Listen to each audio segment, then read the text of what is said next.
Hey,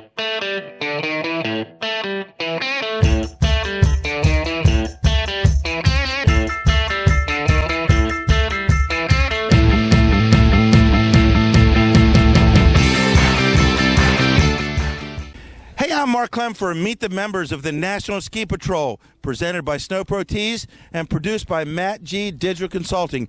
Hey, we're on the road again, and if you haven't climbed on the bandwagon yet, you better climb on it today, because we're up here at Blue Mountain near Bethlehem, Pennsylvania, which is near Allentown, Pennsylvania, in the Lehigh Valley.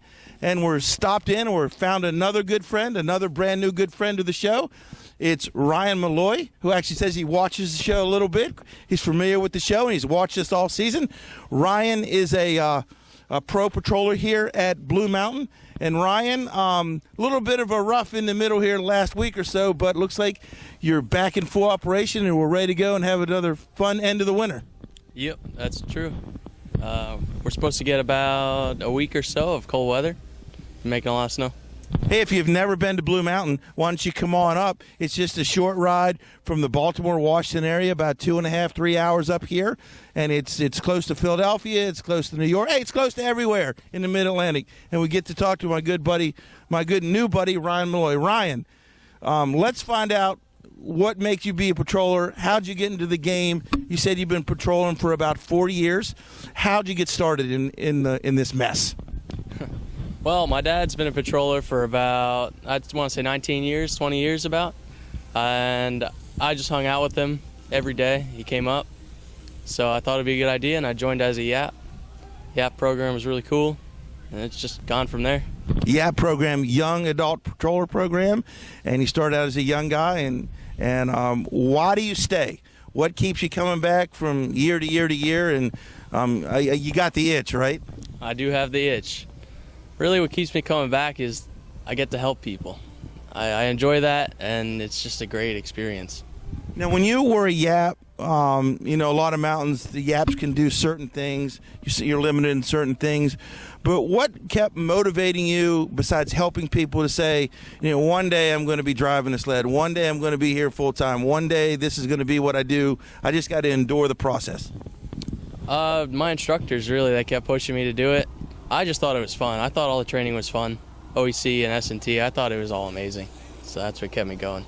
Now, as a young guy, a young kid going through the outdoor emergency care class, how difficult was that? Because I'm sure you had adults in there with your class, and it's a little different than going to regular school and everyone's your age. Just talk about some of the challenges taking the OEC class as a little guy with some adults in the class as well. That's pretty much it. I was a child, they were adults, and the biggest challenge was learning how to lead them as a child. Because, in most instances they're leading you, and now I had to reverse that. But I got over it, saying we're all the same, we have the same training, and that's how I dealt with it. Hey, talk about patrolling here at Blue Mountain. You're a 5-day-a-week guy, so never gets old, right? The snow is always fun. Snow is always fun. And just talk about, give me a start of your day. You live here locally in Bethlehem, Pennsylvania. How early do you got to get up? When do you guys get on the mountain? And just talk about opening the mountain, getting started. I get up about 5:30. It takes me about a half hour to get here. It takes me about a half hour to get ready. Get up here at 7. We start opening the mountain. We each get our assignments. And we go all over the mountain, ride every lift, ski every trail, and make sure they're all safe. Make sure all the groomers are back in their warehouse. And put up all the slow skiing signs, the closed signs. And then we all make our way up top to serve the public. Now, all you guys out there that get up early and want to get the first lift and the first tracks, hey, hint, the Ski Patrol got first tracks. If you want to be a member of the National Ski Patrol and get those first tracks before the regular public, hey, all you have to do is contact your local mountain, ask them, hey, how do I get involved? How do I get started? If you can't catch up with any patrollers at your local mountain, all you have to do is log on to www.nsp.org, and the folks out at the national office will gladly steer you in the right direction. Are you glad that your dad pushed you to wear that red coat? I am very glad, and now I want to push everybody I know. Ryan, 5:30 in the morning. Is there ever one of those 5:30 in the morning days where when it's not so good out here, when you wish, man, I could lay in bed like my buddies and get up around 8 or 9? No. I love every snow condition. Just how fun you have out here. I mean, how fun, and actually how hard is it for 5 guys or 6 guys to open a big mountain like this? It's not too bad. We each get 2 or 3 trails, and we each get some signs. It's really not that bad. The skiing makes up for it. Being on the trail all by yourself, that makes up for it. Now, we always like to say in the business, I say first on and last off, and you definitely guys are first on getting that first quality snow. How gratifying is, you said earlier you like to help people. How gratifying is it for you to, you may not put a splint on somebody, you may not give them a Band-Aid, but you may pick up someone's ski. You may, hey guys, the trail over here is a good trail to ski. Once you ski over there, it's good snow today.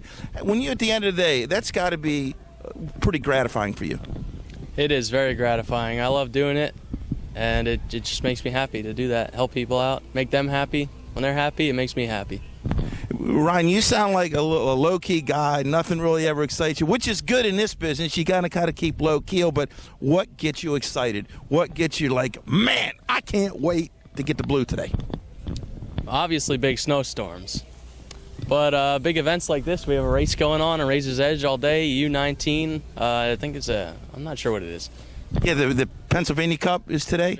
A lot of, probably 110, 120 racers out there today, and there's 130. 130, and you guys are going to play a big part in that, making sure the race course is safe, making sure the racers have a great time today, win or lose. Everybody's a winner out here. Yep, that's true. Did you guys have to do anything special to get the race course ready today? No, our race staff did most of that. We just make sure it's safe and make sure there's no deep ruts, make sure there's no death cookies in there, as we say.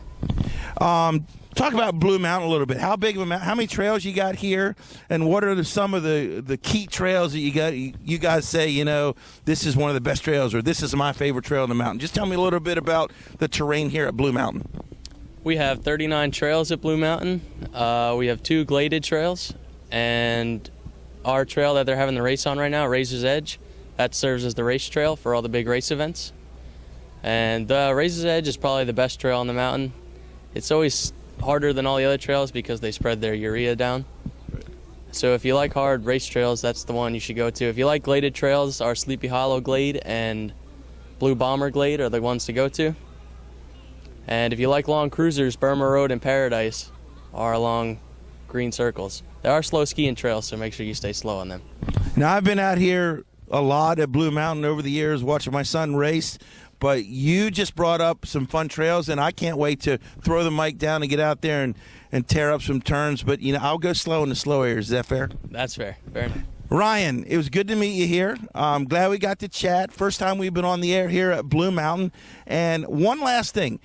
Give me something you would give advice to somebody who would come up to you and say, hey, guy in the red, hey, ski patroller, how do you get to become a ski patroller? What advice would you give somebody like that, and what would you tell them to try to encourage them to join the family, as we say? I'd say, first off, go to our Blue Mountain Facebook page if you have it, Blue Mountain Ski Patrol, or go to our website, bluemtskipatrol.com. And I'd say, first of all, they gotta love doing this. They gotta love helping people. They gotta love skiing. And anybody who wants to join, I'm sure they love that. So I tell them it's a big brotherhood. We all love each other. And come up and join. Well, I can tell you one thing. Ryan's not an excitable guy, but I can tell you he's got that look in his eye. He's a skier through and through. I've been skiing for I don't even know how long, way too many years to count. Hopefully we'll both be skiing for many more years to come. If you want to become a member of the National Ski Patrol, check out Ryan here on the Facebook page or on the website here at Blue Mountain, or log on to www.nsp.org, and it'll get you pointed in the right direction. I'm glad Ryan did it. I'm glad I did it. And you're glad that there are patrollers out here in the mountain keeping you guys safe. Hey, we're a bunch of good guys. Come and join the group. Come along and have fun. But again, jump on the bandwagon, because meet the members of the National Ski Patrol presented by Snow Pro Tees. My guy Sean Augustine down at Annapolis, Maryland will gladly hook you up with any T-shirt and apparel needs you need. Or my guy Matt Gulicki of Matt G Digital Consulting, who can handle all your digital consulting and marketing needs. We're all patrollers in the show. We talk to patrollers. Hey guys, let's go have fun. Another edition of Meet the Members of the National Ski Patrol.